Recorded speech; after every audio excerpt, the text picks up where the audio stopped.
Assalamualaikum warahmatullahi wabarakatuh. Perkenalkan, nama saya Agil Tanjung, NIM 2207 125291, Prodi S1 Teknik Mesin.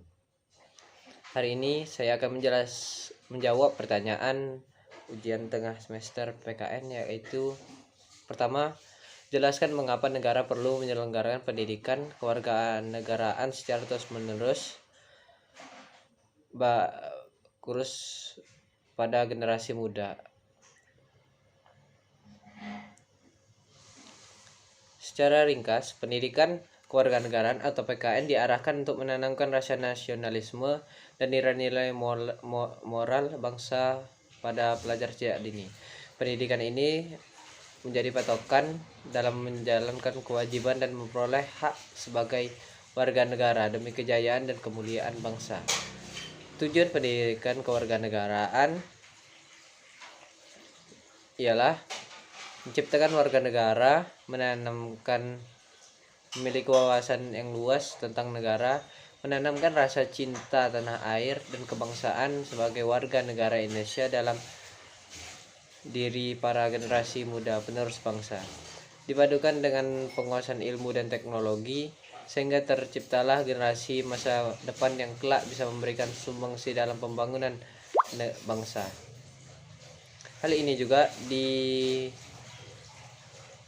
dikarenakan pada zaman ini generasi muda sekarang lebih condong ke arah barat dan ke arah Korea, dikarenakan teknologi yang berkembang pesat hingga ke seluruh dunia menjadikan patokan bagi generasi bangsa Indonesia saat ini, dan itu hal yang akan mengancam generasi-generasi muda pada zaman ini karena pengaruh buruknya dan perbedaan moral atau ideologi yang dianut pada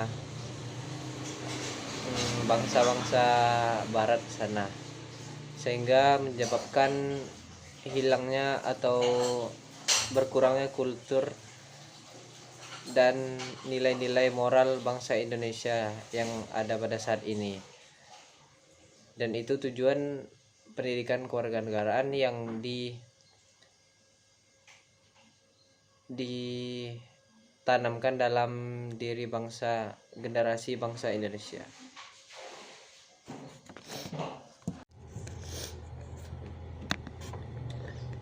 Pertanyaan kedua, pendidikan kewarganegaraan merupakan usaha untuk membekali peserta didik dengan pengetahuan dan kemampuan dasar berkenaan dengan hubungan antar warga negara dengan warga negara serta pendidikan pendahuluan bela negara atau PBBN. Apa yang dimaksud dengan PBBN? Bagaimana implementasinya dalam lingkungan pendidikan formal?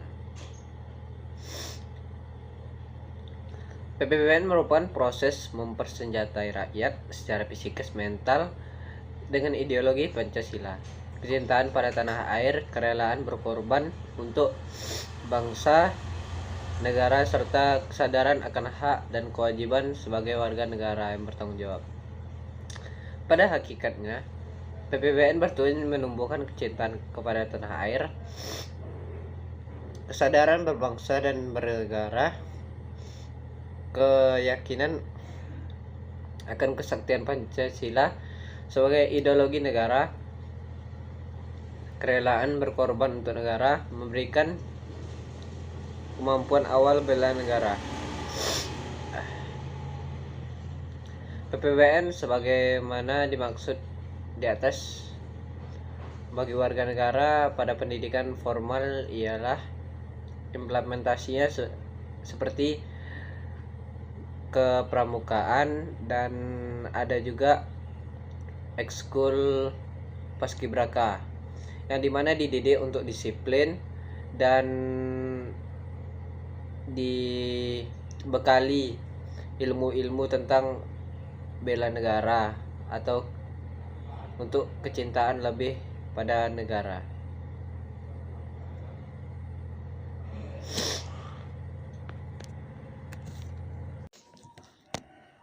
ketiga, bangsa Indonesia sebagai bangsa yang hidup bersama-sama dengan bangsa lain di dunia harus memiliki identitas nasional. Mengapa identitas itu penting bagi bangsa Indonesia? Sebutkan salah satu identitas nasional Indonesia dan jelaskan alasannya bagaimana bangsa Indonesia sepakat untuk menggunakan identitas nasional.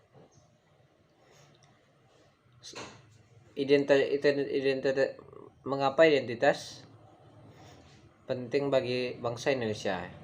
Itu sebagai landasan negara, sebagai pembeda dari negara lainnya, dan juga sebagai alat untuk mempersatukan bangsa. Fungsi sebagai landasan negara itu untuk membantu negara tersebut untuk berkembang serta dapat mewujudkan cita-cita bangsa Indonesia. Salah satu identitas Indonesia yaitu bahasa Indonesia atau bahasa persatuan bahasa Indonesia. Dan masih banyak lagi identitas seperti bendera negara yaitu merah putih, lagu kebangsaan Indonesia, Indonesia Raya, lambang negara Garuda Pancasila. Salah satunya ialah bahasa Indonesia. Bagaimana terciptanya bahasa Indonesia? Yaitu dikarenakan Indonesia memiliki banyak pulau dan memiliki banyak budaya yang terkandung dan bahasa yang ada di Indonesia. Sebagaimana dulunya dikemukakan ada dua bahasa, yaitu bahasa Indonesia dan bahasa Melayu Sia. Dan karena Melayu termasuk ke dalam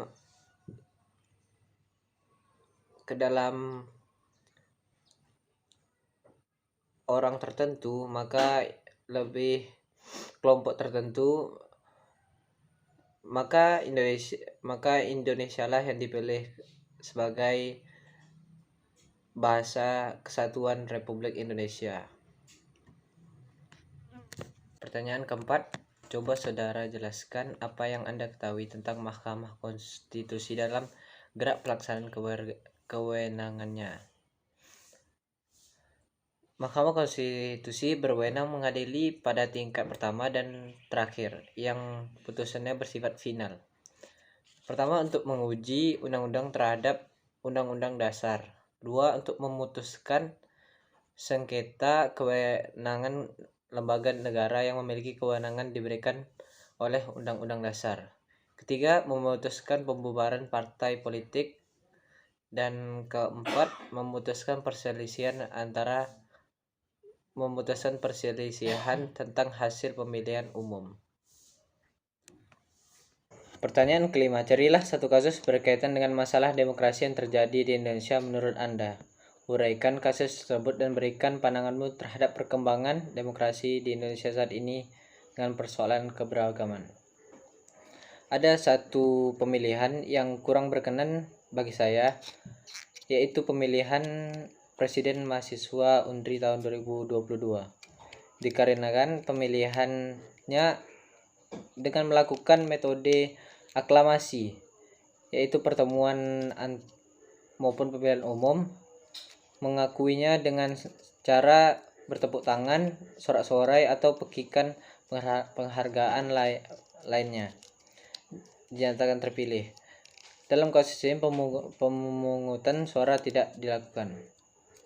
Menurut saya itu kurang adanya demokrasi di dalam lingkup universitas, dan seharusnya yang mana dalam lingkup SMA saya sudah melakukan pemilihan ketua OSIS dengan cara coblos atau pemungutan suara, sedangkan lingkup universitas yang lebih besar tidak terjadi demokrasi tersebut. Sehingga menurut saya demokrasi yang ada di Universitas Riau mengalami penurunan demokrasi, perkembangan demokrasi di Indonesia. Pertanyaan ke-6. Undang-Undang Dasar Negara Republik Indonesia tahun 1045 adalah Konstitusi Negara Republik Indonesia. Pertanyaan, mengapa setiap negara diperlukan konstitusi? Mengapa Indonesia melakukan amandemen terhadap UUD 1945? Tujuan konstitusi adalah sebagai sarana pembatasan atau pengawasan terhadap penguasa kekuasaan politik dan membebaskan kekuasaan dari kontrol mutlak penguasa kepada para penguasa. Jika sebuah negara tidak memiliki konstitusi, maka sulit untuk mereka bertahan. Tujuan amandemen 1945 adalah untuk memperjelas hukum-hukum yang ada di dalamnya serta membentuk suatu hukum yang belum dijelaskan guna penyempurnaan UUD 1945.